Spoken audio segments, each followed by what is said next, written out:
Welcome to Earth, a Love Story. I'm your host, Robin Lassiter. Today on the podcast, I welcome Courtney Buterbough. Courtney is an empath, spiritual seeker, and lifelong experiencer of anomalous phenomena. But it wasn't until she became severely ill with long COVID in 2020 and began a profound spiritual awakening that she started to have conscious contact and finally became aware of the broad story of her experiences.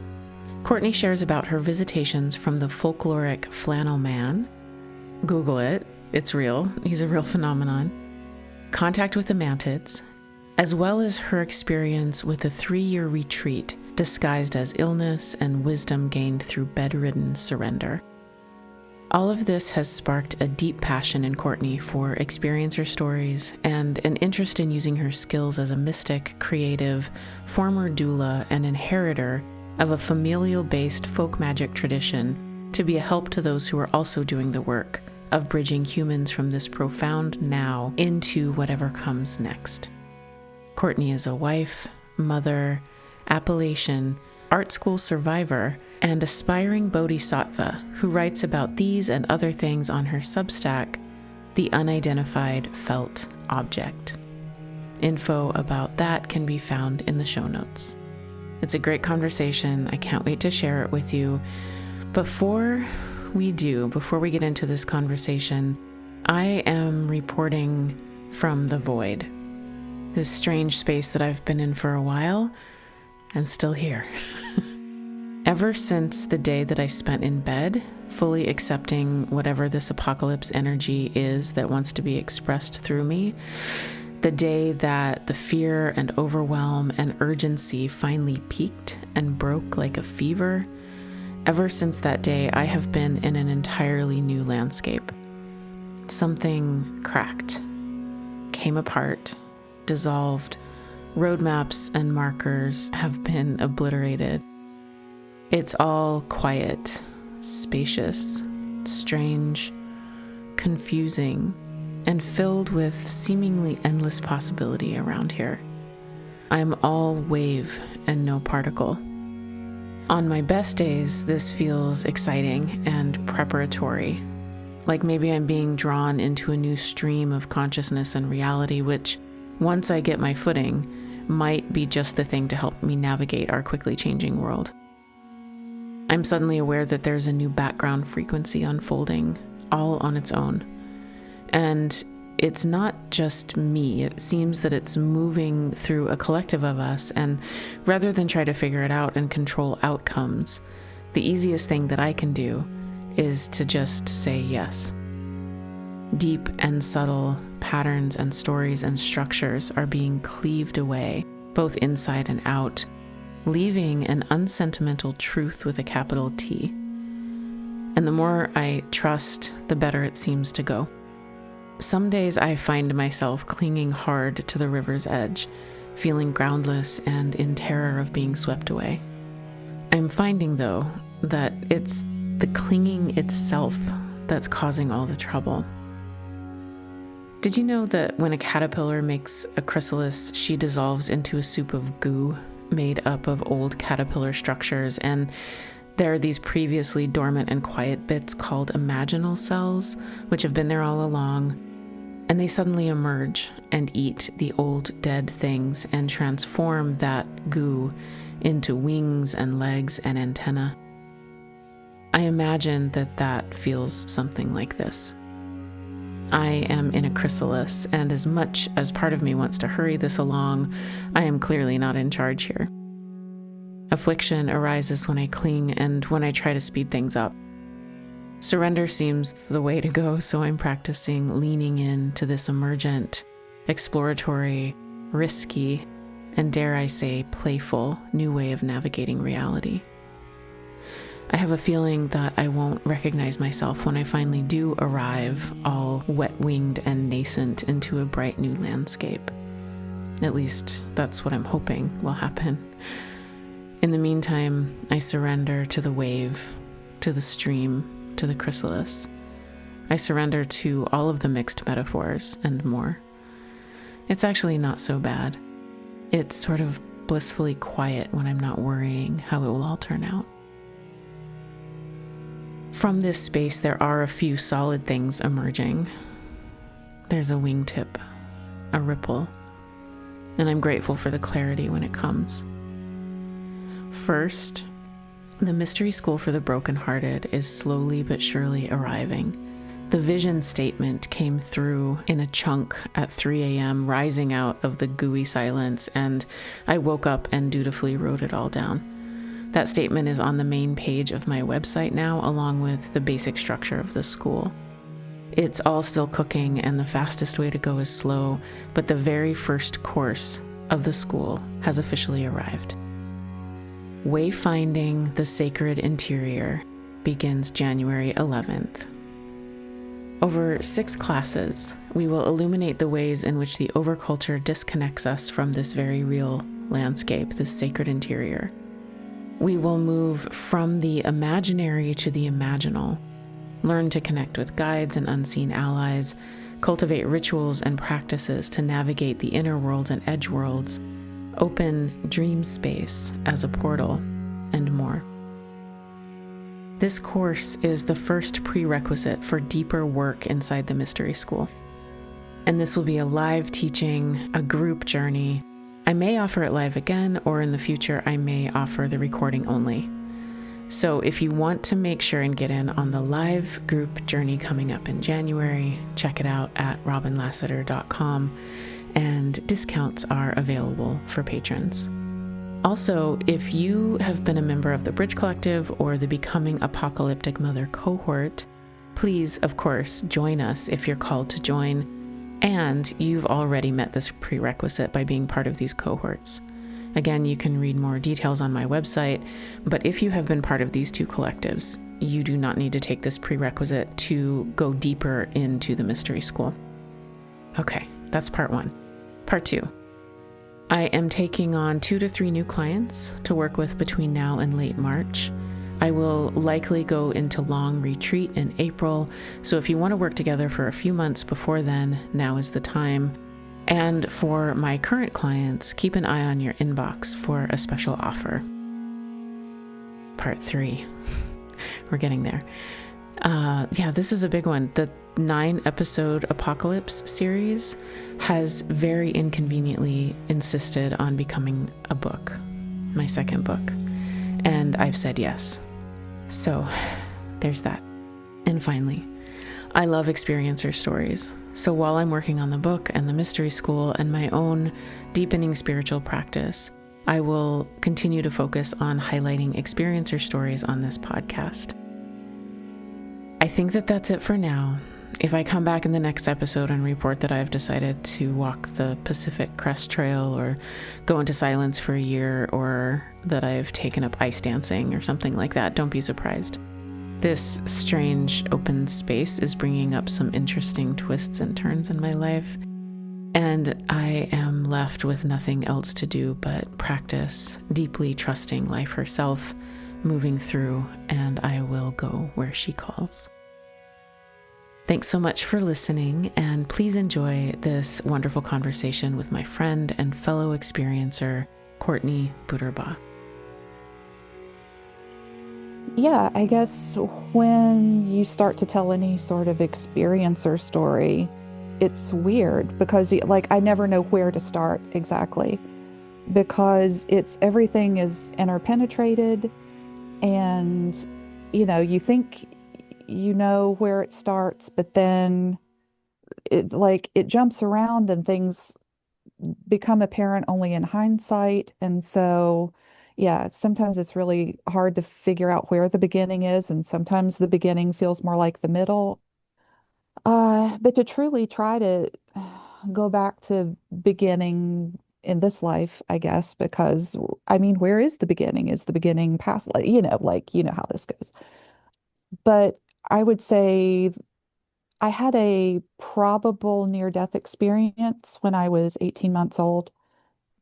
I was born in 1973, so technology was not great. I don't think they did continuous infant monitoring back then. And so it's hard to know exactly what happened. I did have really bad double pneumonia and I had been hospitalized and I was unresponsive um, at times.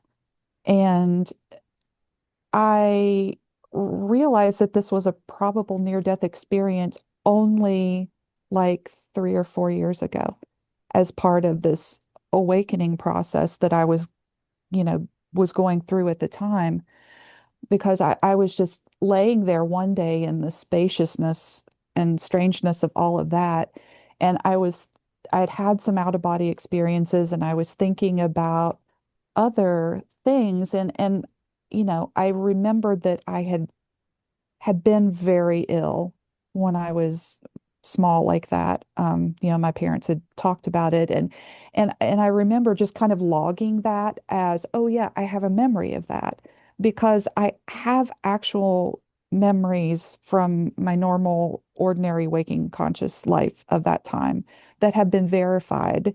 So I've always just sort of said, okay, well, I'm one of those weird, freaky people that can remember. I remember being in my crib but when I was going through the awakening and I had returned to that memory, I don't know why it never occurred to me up to that point that this memory I have of being in the hospital when I was 18 months old is of me looking down on this scene. And I just don't know why. My brain always interpreted that as, yeah, I remember like the oxygen tent and I remember it was nighttime and it was dark and kind of hushed in this ward. And this nurse comes over and starts kind of, working on like attending to this baby that I assume was me. But I don't know why it never occurred to me that the memory was from this vantage point of like looking down on myself.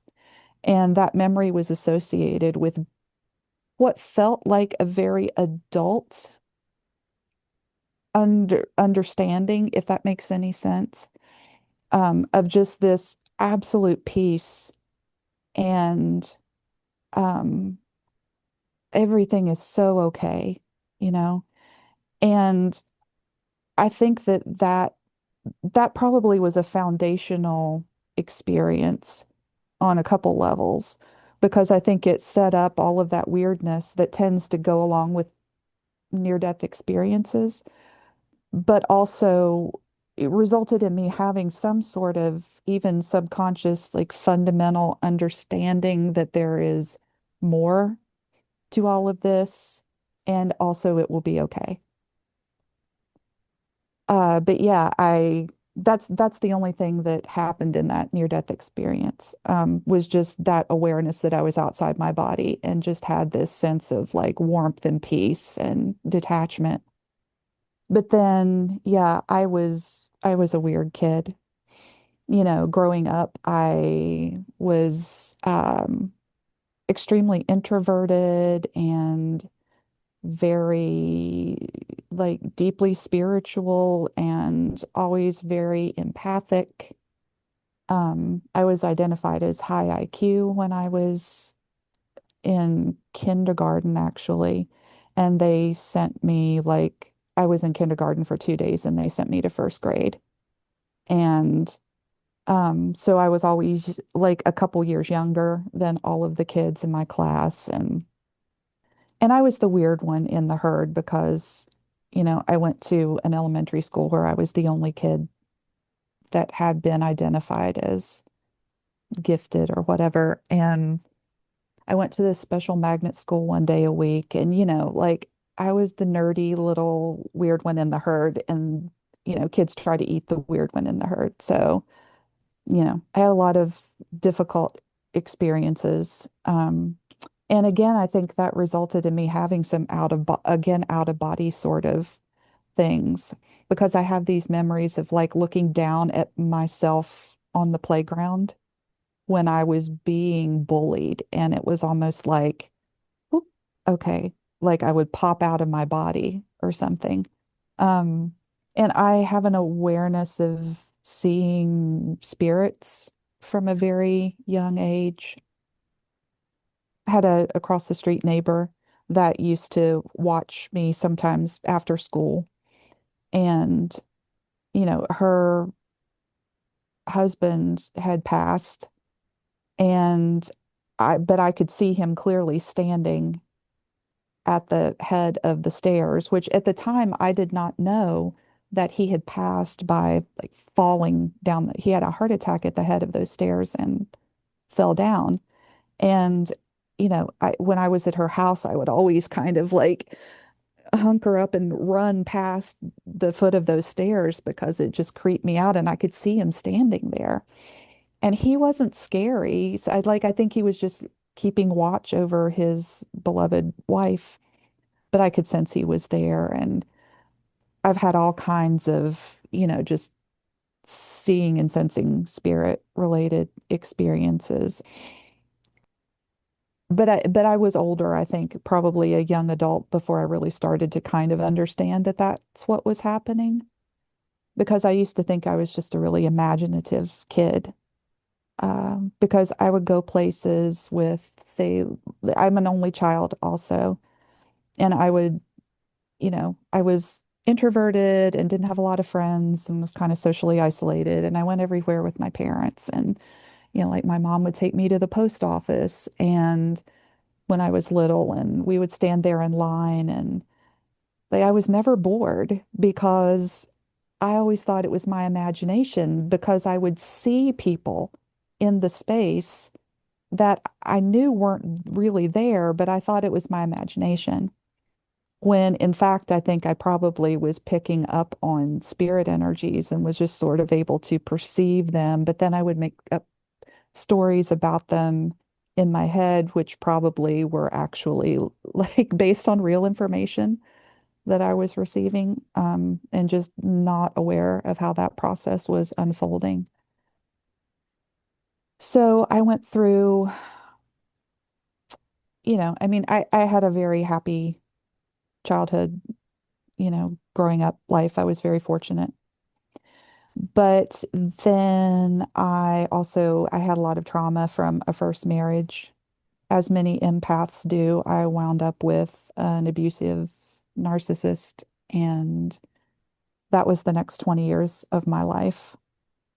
And that really kind of disconnected me from all of that, because I think it became part of this who I was accused of being, which was too imaginative. And oh, you're weird, like you're into all this weird stuff, and why are you weird, um and so that part of me just really went dormant for a long time.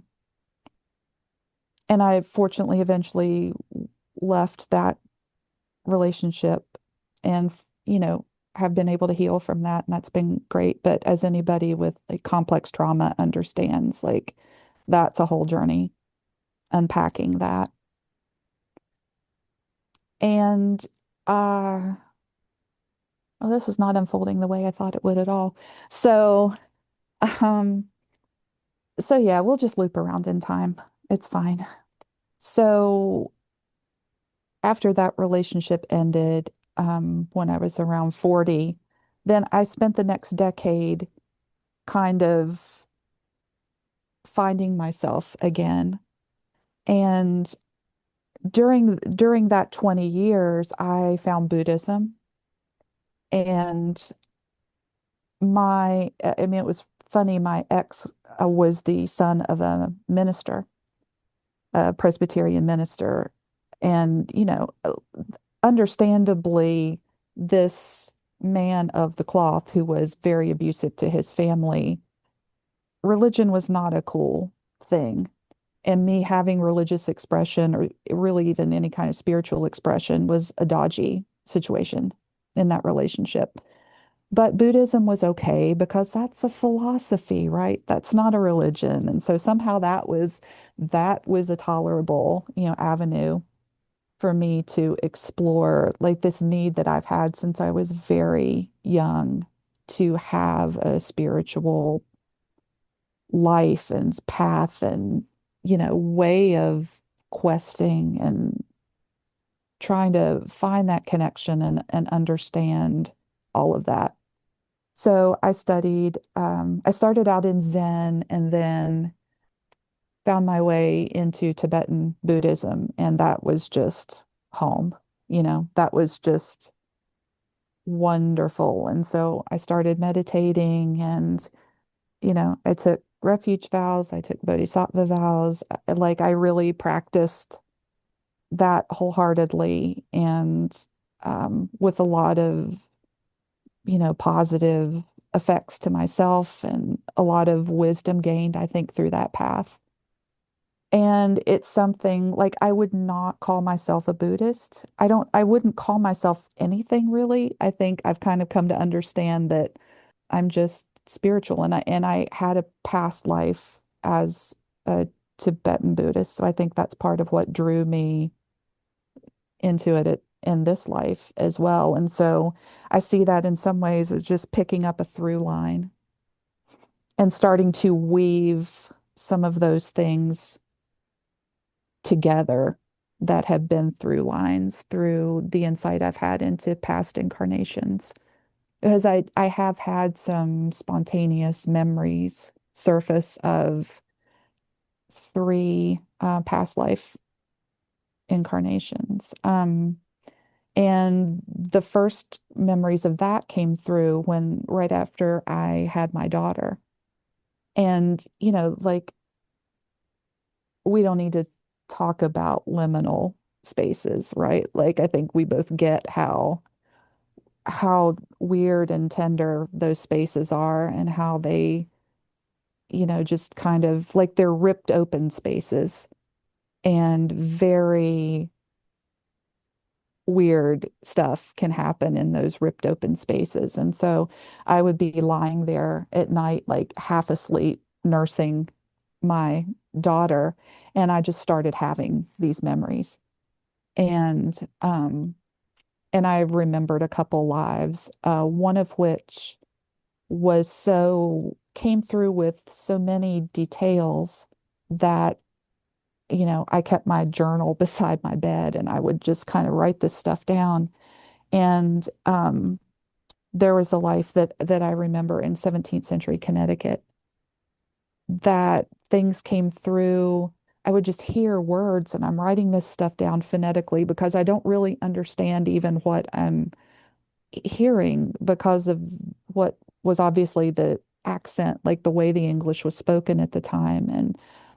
And I knew my name, I knew my approximate age, I knew um, it came through with enough clarity that over the process of the next few years, and it took me years to find this stuff, to dig through records and find myself in records that verified all of the stuff that came to me in those visions. And there was one detail that I was only able to verify through a book that was held in, like some library on Long Island.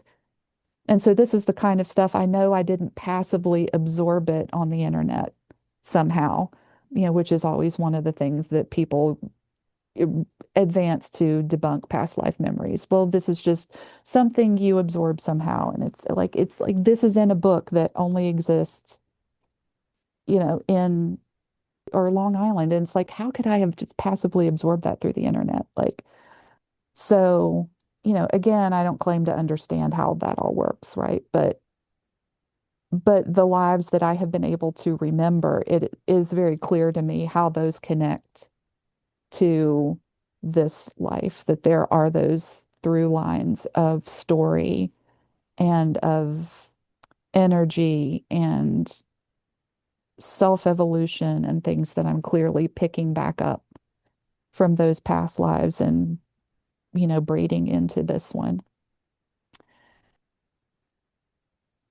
So that was kind of happening in the background.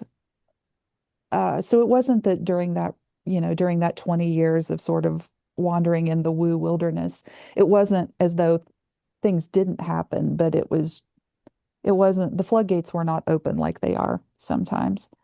After I left that marriage, I was able to obviously do some healing, and I have been able to return to a more, like authentic spiritual quest. And my life was like really, it was going great until the pandemic. I met my soulmate finally, got married again, like things were going great. And then I get long COVID right at the beginning of the pandemic. And I spent the best part, I was sick for 4 years. I was at the very beginning, I was housebound, intermittently bedbound, but I spent 3 years, almost exactly 3 years to the day, where I was absolutely bedbound. And it was hard. It was really like, wow. I mean, I was very ill. And I kind of, there were better times and worse times. And at my worst, I I couldn't do anything. I could barely eat, barely speak. I spent months just lying, motionless, and wondering if I was going to make it. I mean, it was so a lot for me and for my family, obviously. But not long after that all started, the spiritual awakening process started. So I had this very intense awakening process that was occurring in the midst of this really intense body journey. And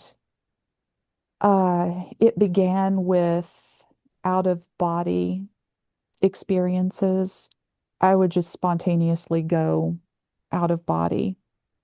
And I had never really had any experiences with spirit guides before.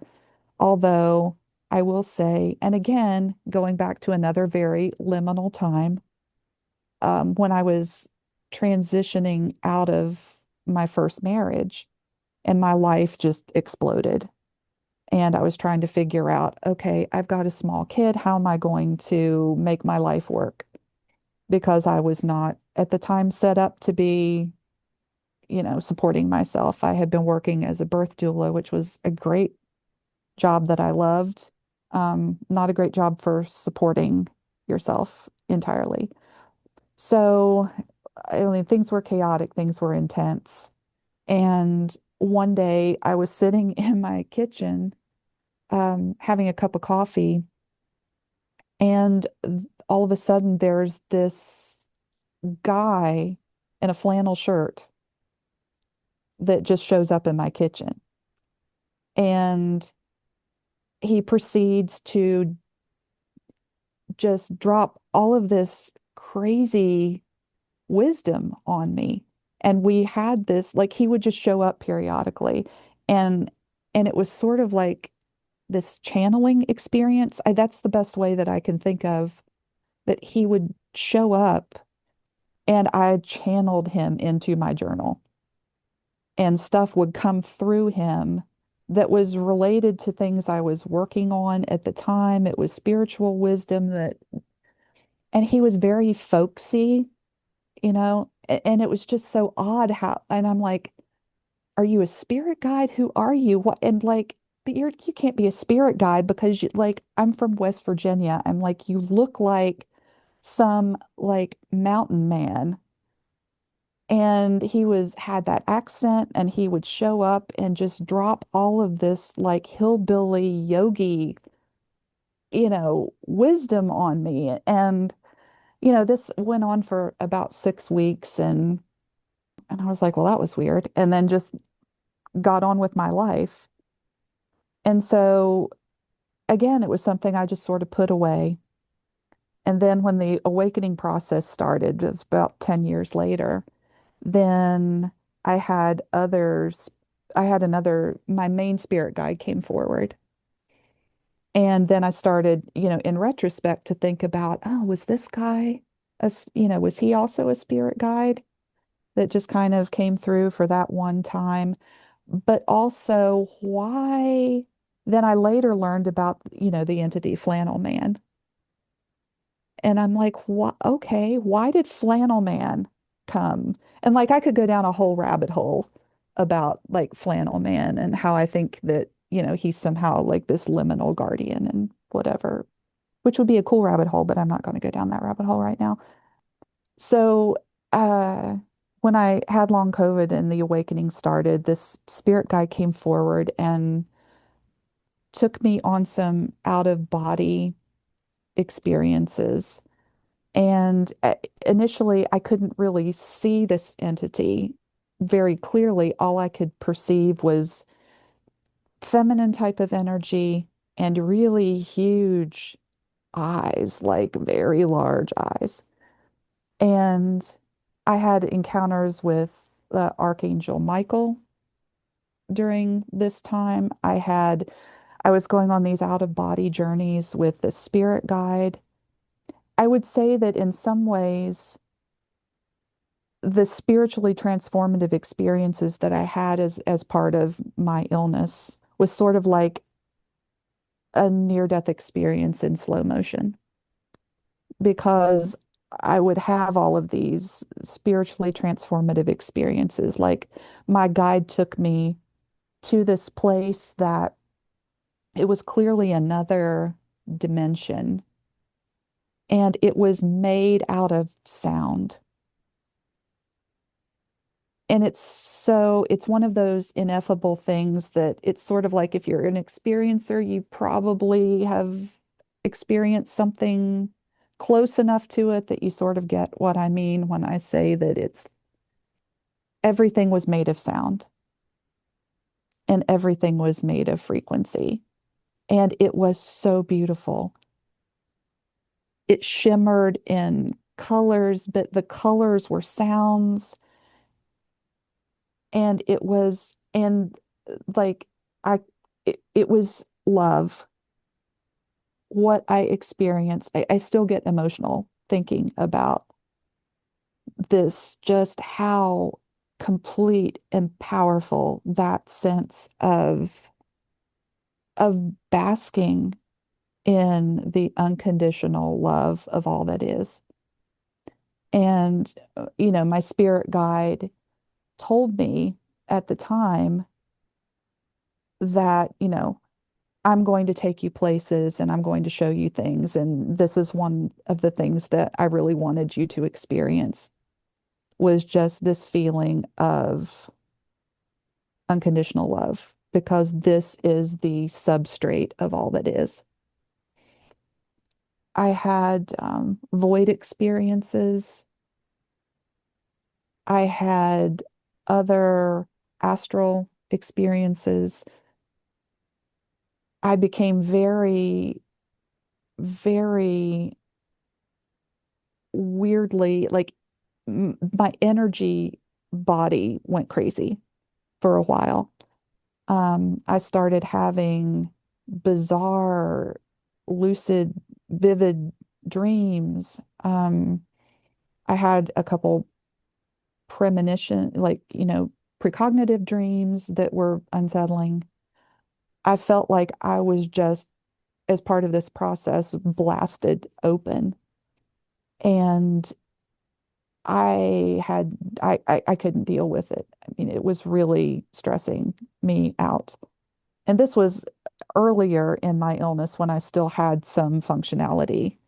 And I took a couple of online Zoom classes because I could do that from bed with a spiritual mentor, like psychic development classes, because I'm like, I can't function. Like I need to figure out, how to deal with this new body this energy body that is just so profoundly open now. And as part of that, I started to understand what had been happening my whole life and things that I didn't appreciate that were part of that process of being psychically open. It just started to contextualize a lot. And it did help me, get through that. period of time. It was December of 2022 was probably my lowest point. And I was lying in bed one night and I start to feel myself rising up. And it's sort of like, okay, here we go again, you know. But this was different somehow. And I was aware of rising up and passing through my ceiling, the ceiling of the bedroom. And then I'm aware of being on this table, like lying on this metal table. And I look, I'm looking around and I'm in this place that somehow intuitively I just know it's a spaceship. And it was weird how it was. It's difficult to describe. It was like wherever I placed my whatever was in my line of sight resolved into something. And when I would shift my gaze to another place, it would kind of recede and then something else would resolve. And as I kind of looked around and things sort of came in and out of being almost, I could see like off in the distance outside of this room where I was, there was this very, almost comically stereotypical like bank of computers and a big dark window out of which you could see stars and I'm like, what is happening? And I could like feel the cold, hard table underneath me. And then I kind of pull my gaze back and I look up and there are these grays bent over top of me. And I'm like, whoa, whoa, whoa, whoa, whoa, whoa, whoa, what is happening? And then, telepathically, they're like, well, it's us. Remember, you know us. This is fine. We're just checking up on you, like kind of like we always do. And I'm like, okay. Um, and they proceed to scan me with this. There's this like this plate thing that then appears over top of this table that I'm on.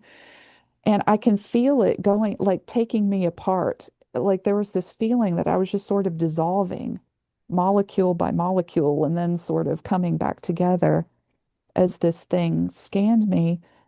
And they they were like, remember, we've been following you and your family because we're interested in you and we're monitoring you. And then all, and like, this is like, I'm reeling. I'm not frightened, but I'm just kind of overwhelmed by all of this. And then at the foot of this table, like this giant praying mantis, like raises up and I'm like, is that a bug? What is going on?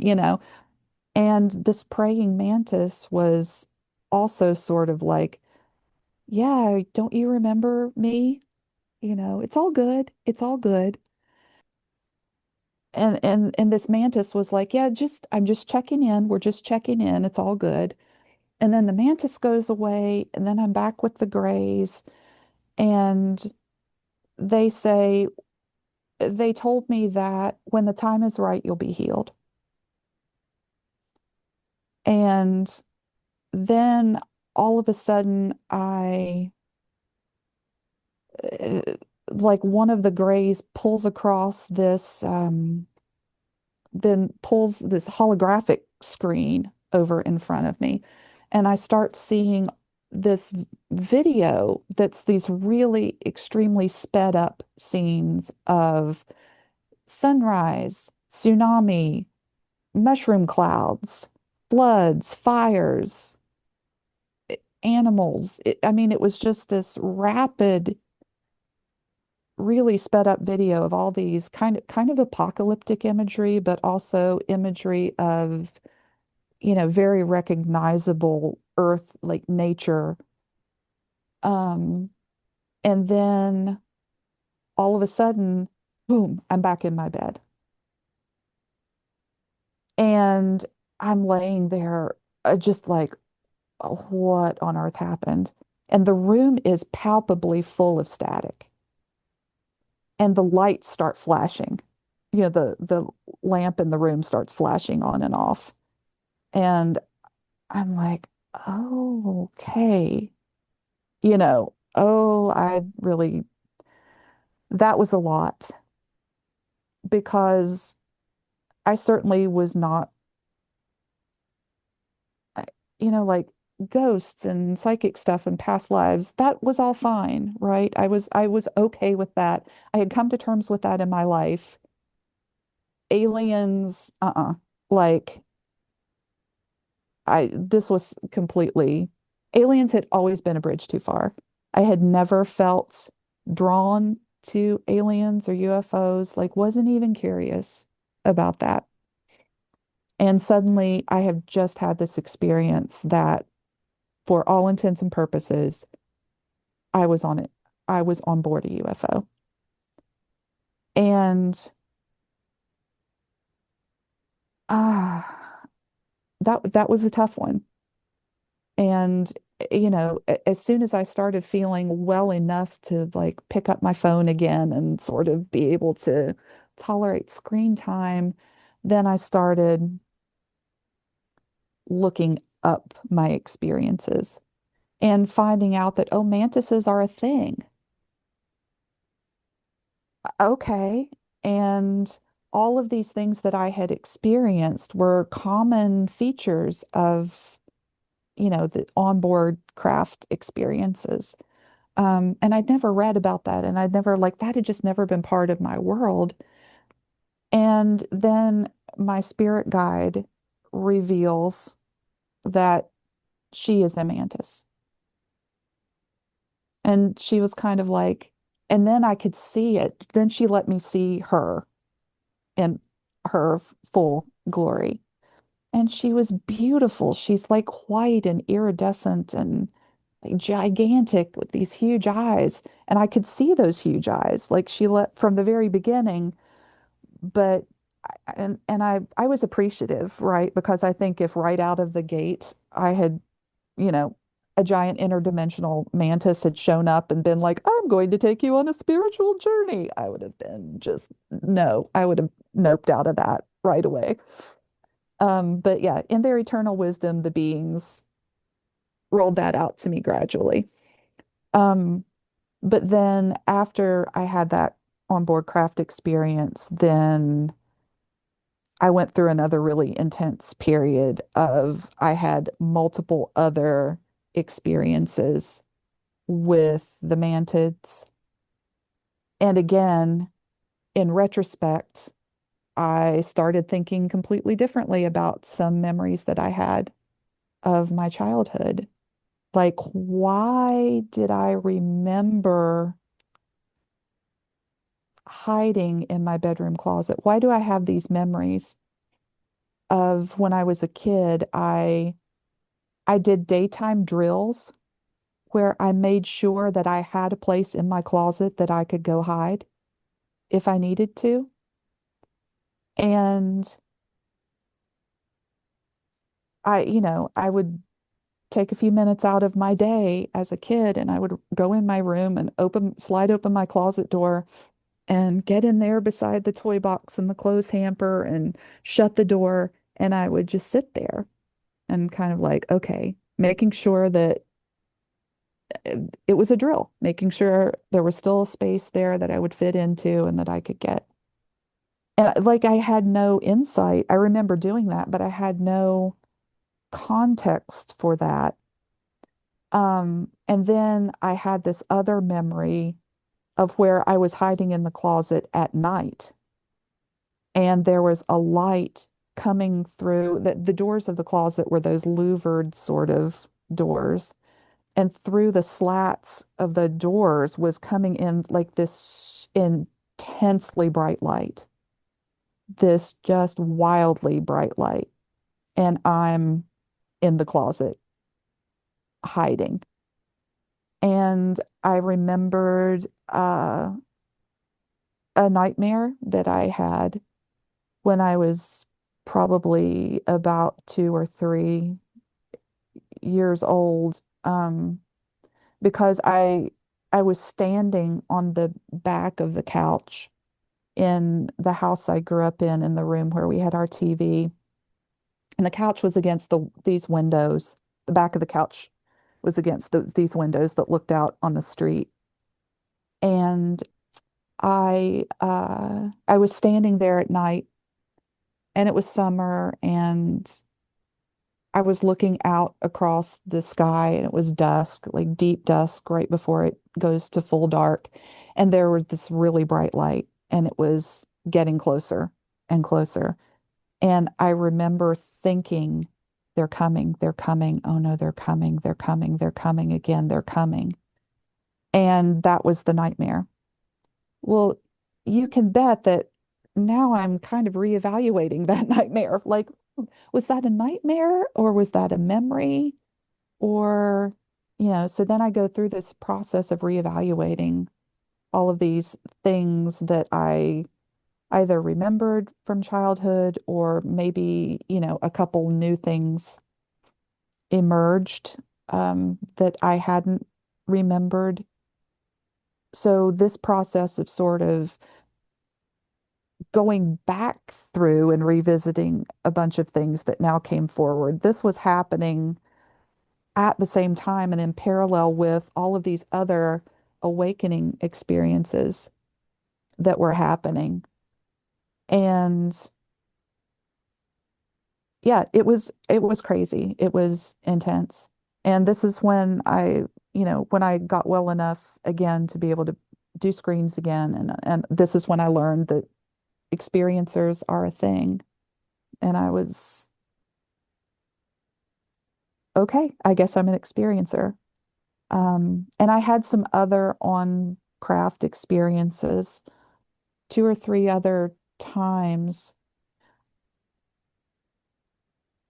There was one time that I got reinfected with COVID, and I was really, I was really frightened, because I thought, oh no, I just started to feel a little bit better, and I was really frightened. And I remember laying there in bed, just thinking, oh gosh, this is terrible. I'm really, really frightened. And that later that day, the Mantids came back and took me, back up on board this craft. And they were gathered. This was a team of like there were 5 of them. And this time there were no grays, it was all Mantids that were around me. And they were working on me, um, on my energy body. And I could feel them like poking around in my lungs and things. And but they had this one thing that's surprising to me about these non-human intelligences, alien entities, whatever you want to call them, is they're not what you'd expect. They have personalities, and they have, you know, and these mantids seemed kind of annoyed. They were like, "Ugh, we are really busy today, and we have to come, like we are obligated to you, like we care about you, but like this is just not a great day for you to like have a COVID reinfection." And so they were very businesslike, and they're there, and I'm having this experience where like I can feel them in my body, and there's this purple vapor coming out of their appendages, and then I'm back in bed, and well, the COVID is a lot better after that. And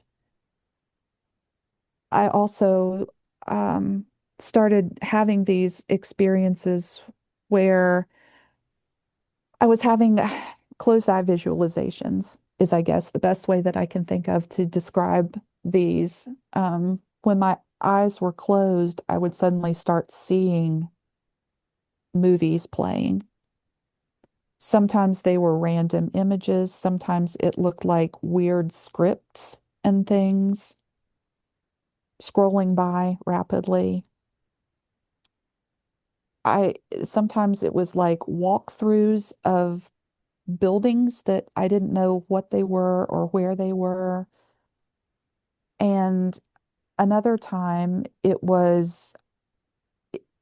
started out as one of these closed eye sort of visualizations that then turned into I don't it's hard to have language for any of this because I don't as I said before, I don't understand. I don't claim to understand how any of this works. What is the astral? I don't know. Is that different from like sometimes it feels like you're more out of body in a certain way. Sometimes it feels like, well, this is not my imagination and I'm not fully out of body, but I'm somehow my consciousness is in some other realm. This experience was like that. I found myself standing in this field and it was dark and there was, grass kind of up to my waist. And off along the horizon, I can see trees silhouetted against the sky. And then this triangle craft appears over top of me and takes me on board. And and this is a way I was told by them that they created this place for me to meet them. And I call it the field. Um, and it's this place that I can go to in the astral, and they will come and meet me. Not every time, sometimes begrudgingly, and I certainly don't abuse the privilege, but it's sort of like, hey, if you ever need, because they're my team, and I call them the five, and they are five mantid beings of different races and sizes and apparently there's a whole, mantid ecology.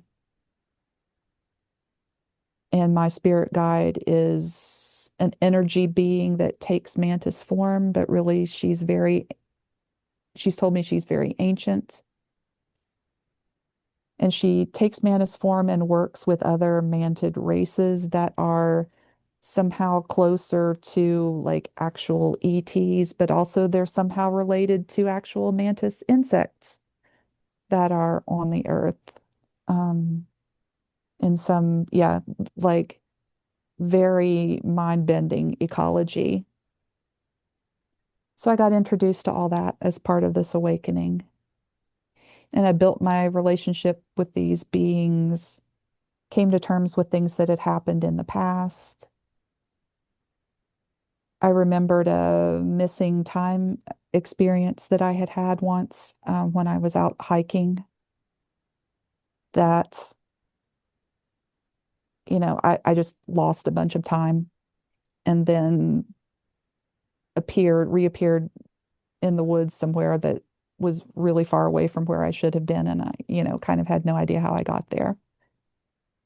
And so, yeah, lots of things started to recontextualize as I went through this process. And then one day, in July of 2024, which, as I said, was almost exactly 3 years from when I went fully bedbound, I just got up one day and it was way better.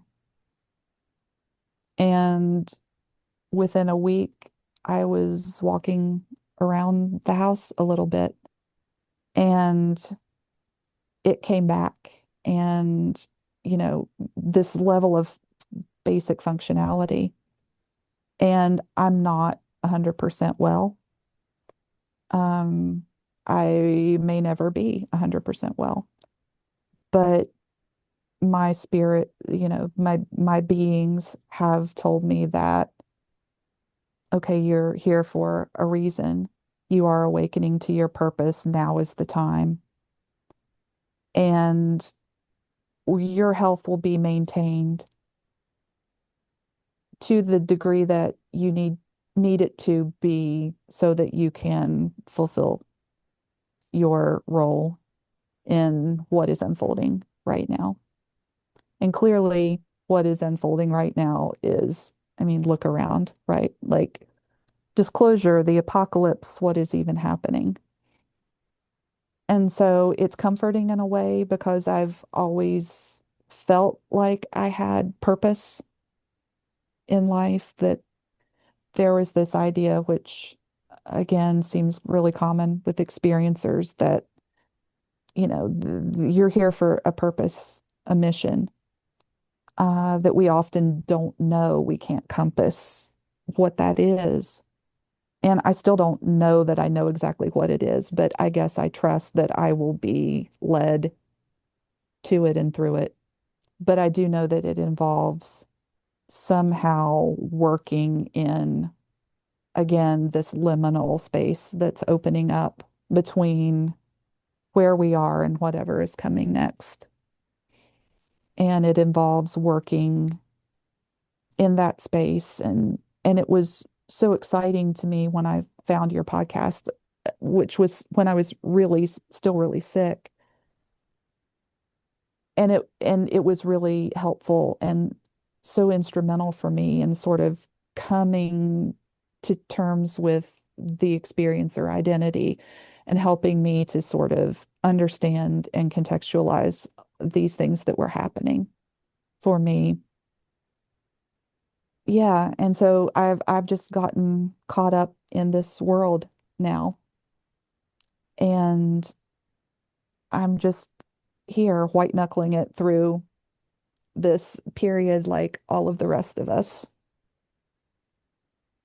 That is not everything. That feels like a good place maybe to pause and just sort of see where we are.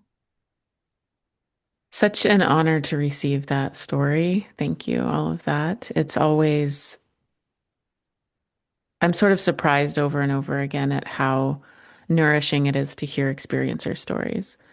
And you hit all the sites, right? Like out of body experience, near death experience, mantids, grays, spiritually transformative experiences, which are a huge part of this for me as well. And healing and work with the physical body. And one of the unique parts about your story is the real physical, cocoon of stillness and inability to do anything in the world that you were in for such a long time. 3 years Yeah. is such a long time. And it didn't occur to me until there was one day that I had this realization that it was 3 years. And it was like, oh, that was a 3-year retreat. Yeah. Right. Which in the Tibetan Buddhist lineage is a thing. A 3-year retreat Is is a a thing. thing. It is absolutely a thing. And I was just very struck by that. It was one of those moments where I just kind of stopped in my tracks and let that wash over me. I was like, oh, that was a 3-year retreat. Yeah. I think in some ways, and my beings have kind of delicately put this to me, sort of like, well, you're pretty stubborn, you're pretty hard-headed, and you had to learn how to surrender Hmm. because it's really important. And you can't go forward and learn how to do what comes next until you master surrender. And you have such a hard head. This is the only way we could do it. Yeah. You've been given many opportunities in your life up to that point to get the lesson. And, you didn't rise to the lessons at those opportunities you had when it wasn't going to be quite so intense. But, here we are. And I would say that that is probably like, okay, aliens and UFOs and whatever aside, the surrender part is the biggest takeaway from that for me.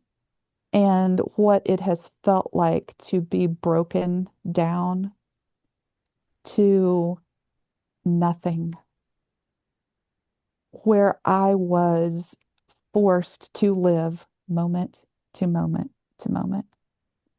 And somehow 20 years of Buddhism like didn't get that point across to me. But having my physical body wound down to that point where I had no choice but to go moment to moment to moment. That was clearly part of it. And I would say maybe for about a year or so before the pandemic, before all of that process began, I would hear this phrase in my mind, weavers in the frequency. And it was put there and I didn't understand it. It was. And as I went through the process of that awakening, I started to understand. And it happened, it has meaning on multiple levels. The Mantids are very literally weavers in the frequency. They revealed to me that they have this role of, living in these interdimensional spaces and using frequency to create the very fabric of the cosmos. I used to see grids all over things when I was a kid, which was weird. And I thought maybe like Tron grids. I have this friend who's also an experiencer, and she sees them too, and we call them Tron grids. And at first I was like, is this like, I grew up in the 70s and early 80s is kind of like there's, just like so many cultural touch points. And I was like, did I have Tron brain? And somehow I was seeing, these grids everywhere. But in retrospect now, I'm like, no, this was them, even at that point, trying to teach me how reality is made. And it is frequency and it is weaving. And there are so many words that I'm so allergic to, and manifestation is one of them. But um, that is absolutely what we're talking about. Mm-hmm. Um, and I have been given that, as a lesson in no uncertain terms, that this is real, that we can manifest because that is why we are here, and humans are capable of it too, of being weavers in this frequency. And this is part of this awakening process that I've been going through, which is still ongoing, right? Like I don't think it ever ends once it gets started to that degree. Um, but it's learning how to keep leaning into that surrender, because at that edge of surrender, that's where you access that ability. It's like on that very farthest edge of surrender is where the magic happens. Hmm. And that's where you go to weave. Say more about that surrender and what it means to you. Surrender to the moment, to the present, to the mission, to their agenda, to like what is surrender? It's all of that and more. There's a big chunk of it that is, surrender to your need to control things. This that grows out of, again, that complex trauma. I'm only okay if I can see 10 plays down the field. Mhm. No, no, you'll be fine. Just relax into the present.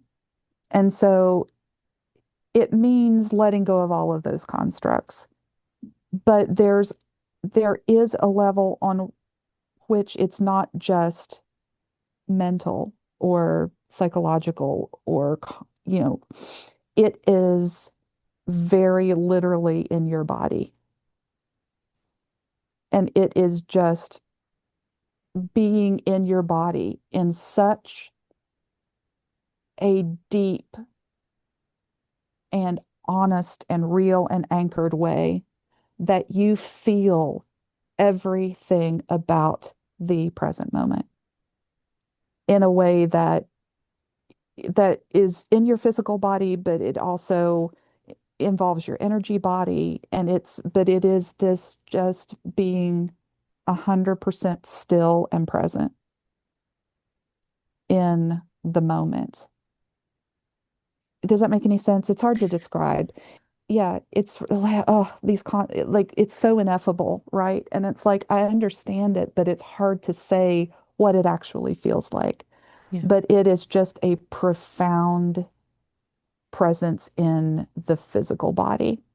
And I think that's part of the reason that it has been given to me to experience this as an illness journey as well.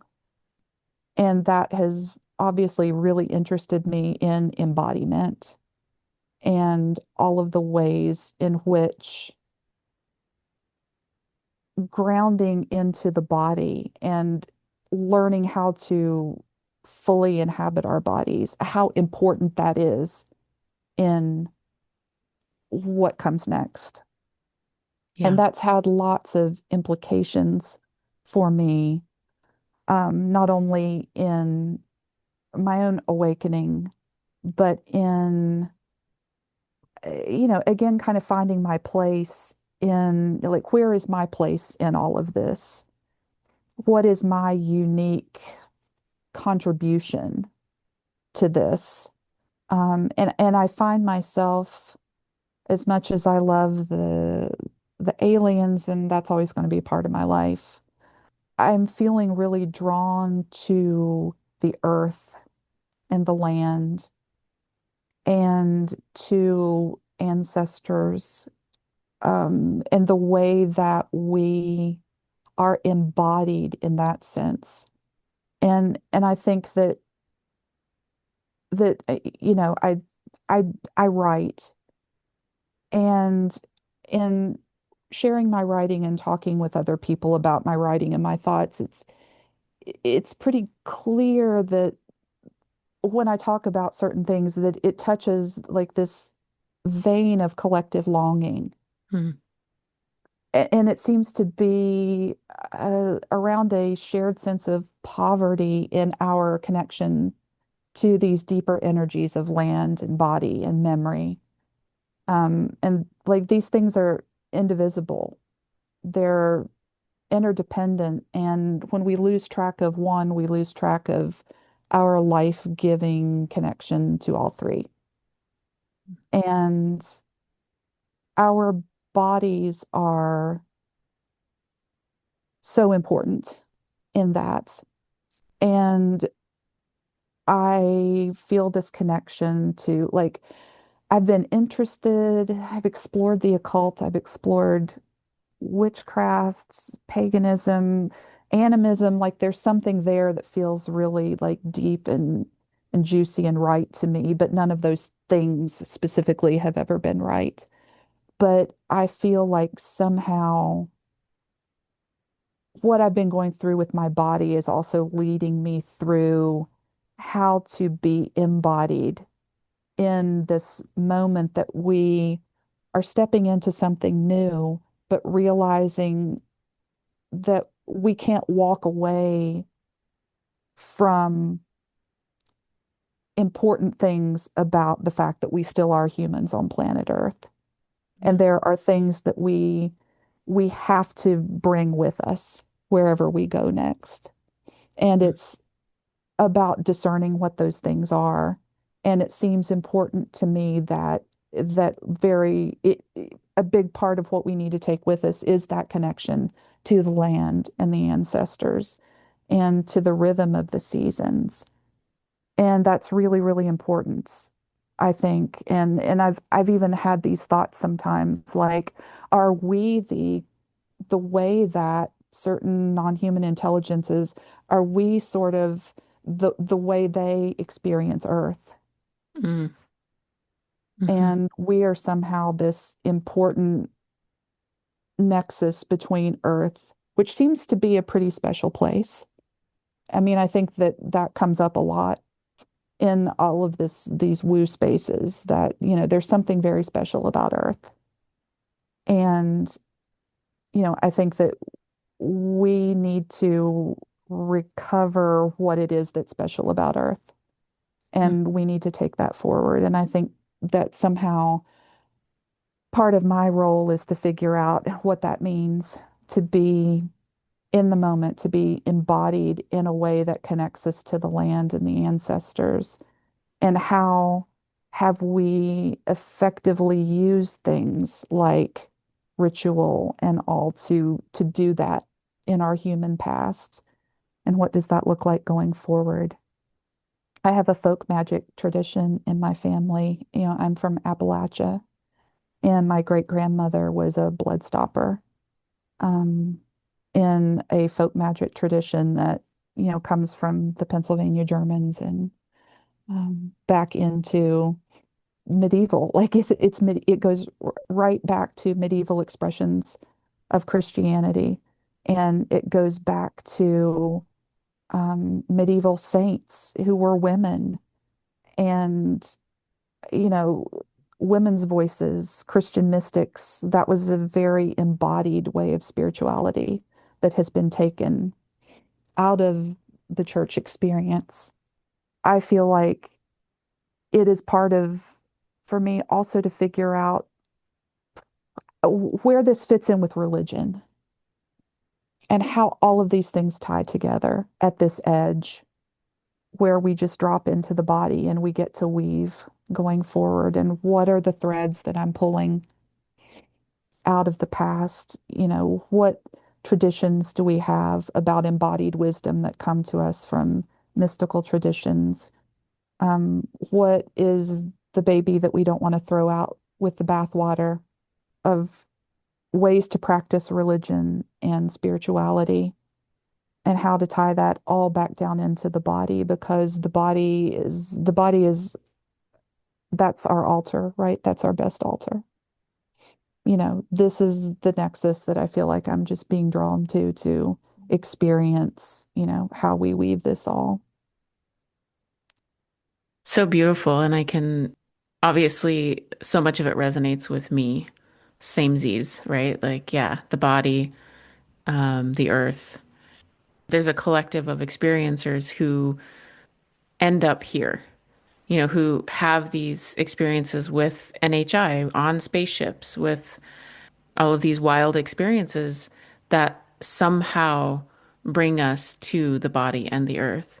Hmm. And that seems to be a really important part of this. And also, as you were speaking, I was feeling what more and more for me is arising as the big project is a coupling of things that have been uncoupled. Hmm. The things that have been sort of stripped out of the context, stripped out of their ecology, and in some cases abandoned completely. So I love the idea of that weaving because it feels to me like what I would say in my kind of language and context, I would say it's healing the split.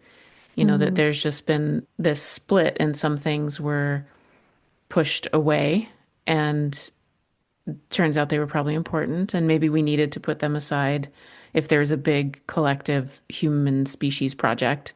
Maybe we Hmm. needed to put them aside for a while to develop a certain amount of technology or something along those lines, modernity, and that healing that split.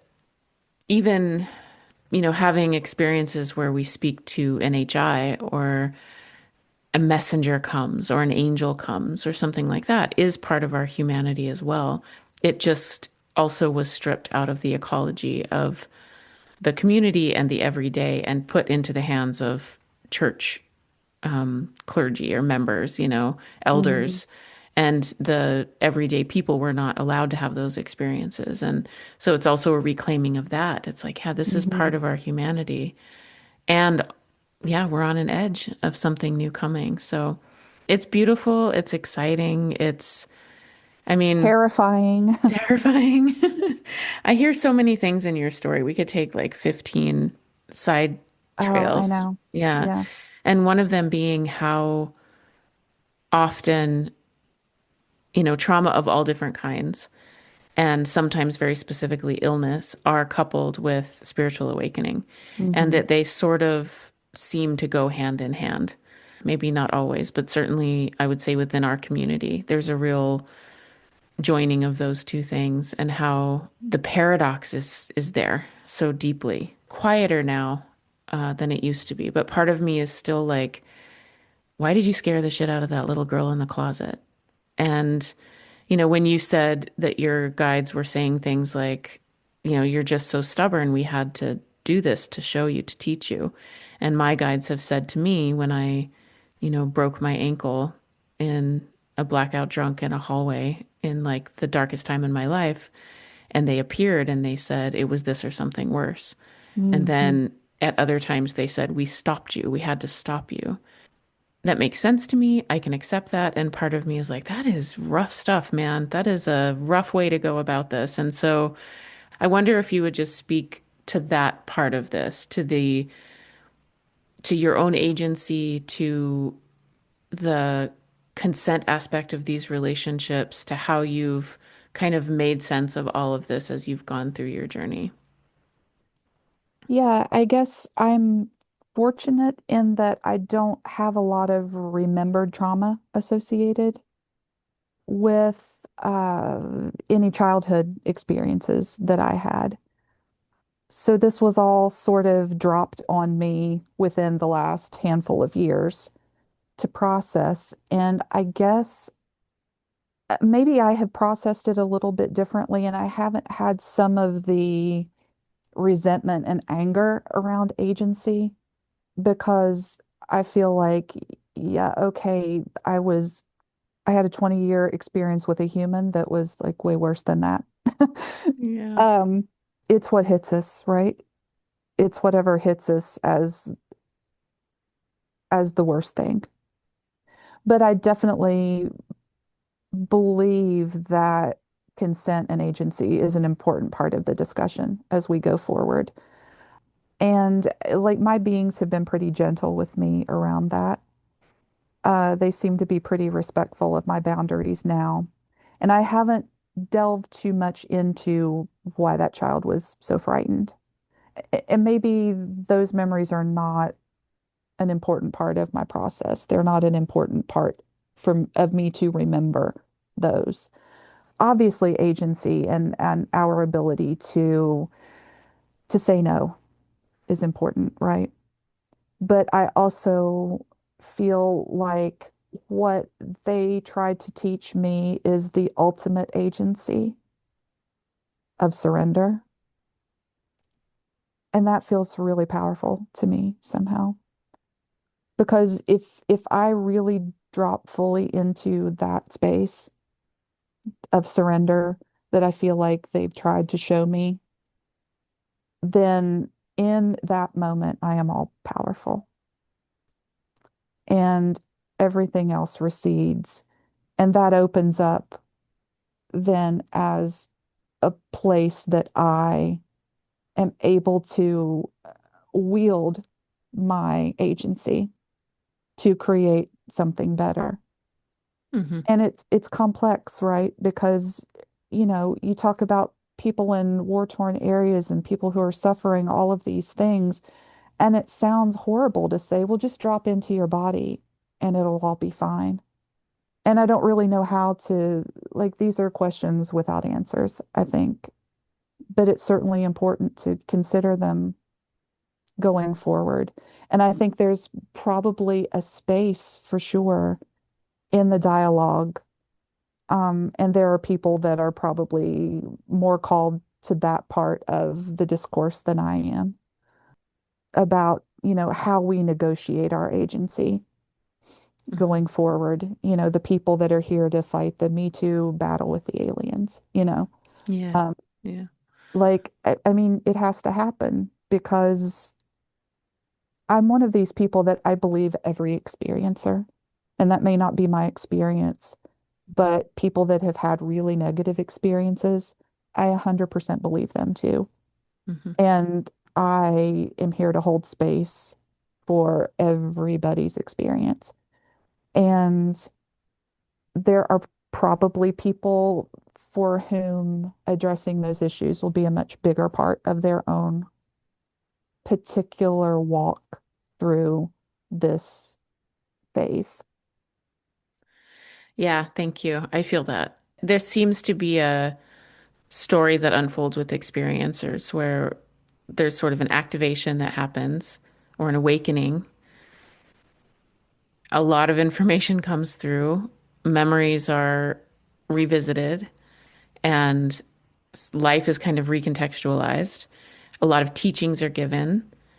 Not for everybody. This isn't everybody's story, but this is a narrative that happens. And then the mission is sort of revealed, and each person has a kind of specific lens or facet to express through that serves the whole.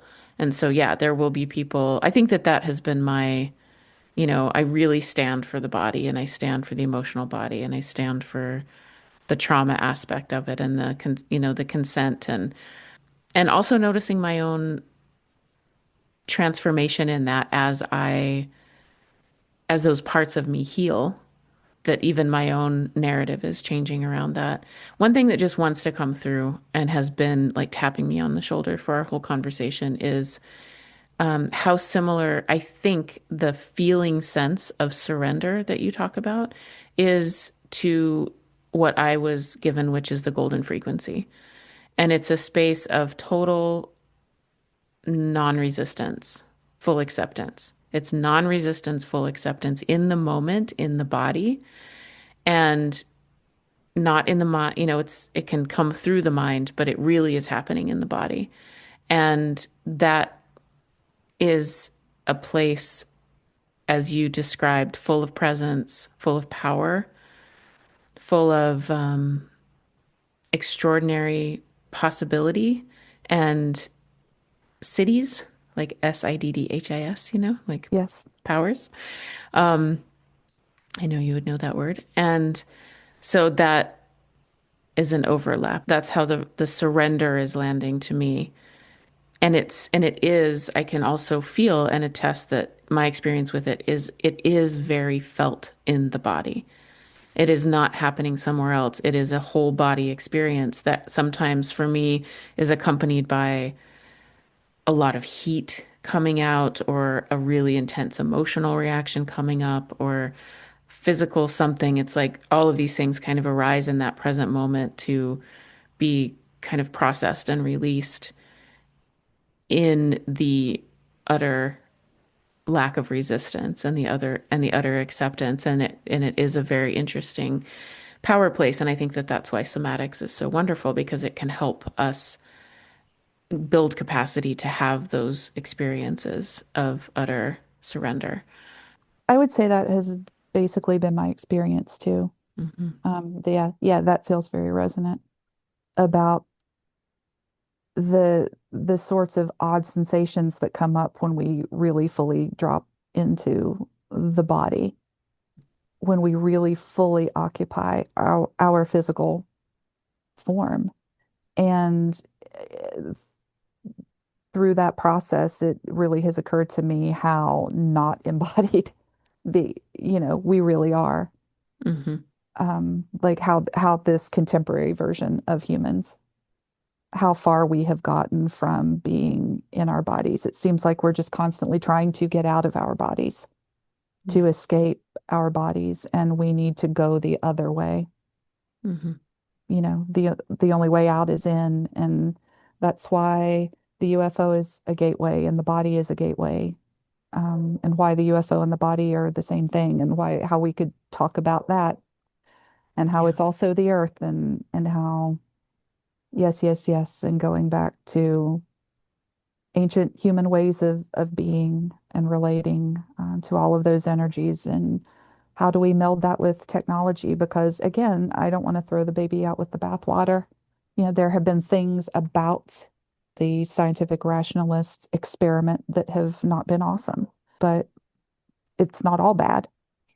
Yeah, I mean, we're just kind of feeling our way through this moment and seeing what comes next. But yeah, I'm totally here for the body. That's my journey, Mhm. clearly.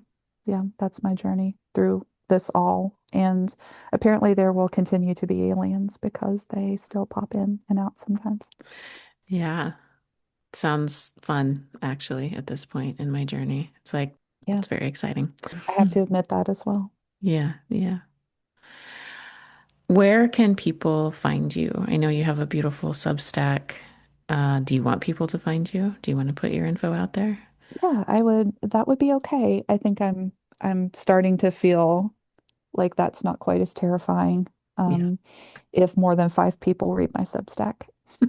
And shout out and all the love to the people that read my Substack right now. It's Courtney Buterbough at Substack. My Substack is called the Unidentified Felt Object.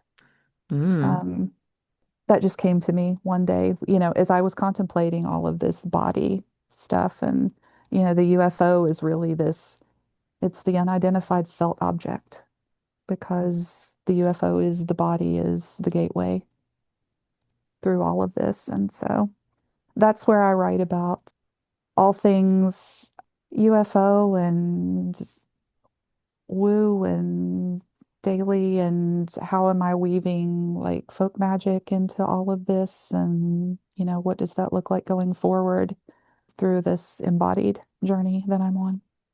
And you're a beautiful writer. I can attest. And the Substack is wonderful, always really wonderful and very on sort of a leading edge of nascent experience. I always find when I read what you write. So thank you so much. Thanks for having me. It's good to, like, the first time I did this was absolutely terrifying, and like this feels better. It's sort of like I'm starting to own this, and it's like, okay, this is not terrifying to talk about this, and I have some confidence now that I can put this part of myself out into the world slowly but surely, and it's going to be fine.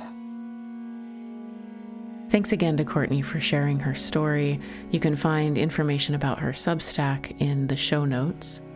And if you want more information about the upcoming Wayfinding the Sacred Interior course, about the Mystery School for the Brokenhearted, about any other groups or cohorts, or to work one-on-one with me, please visit robinlassiter.com.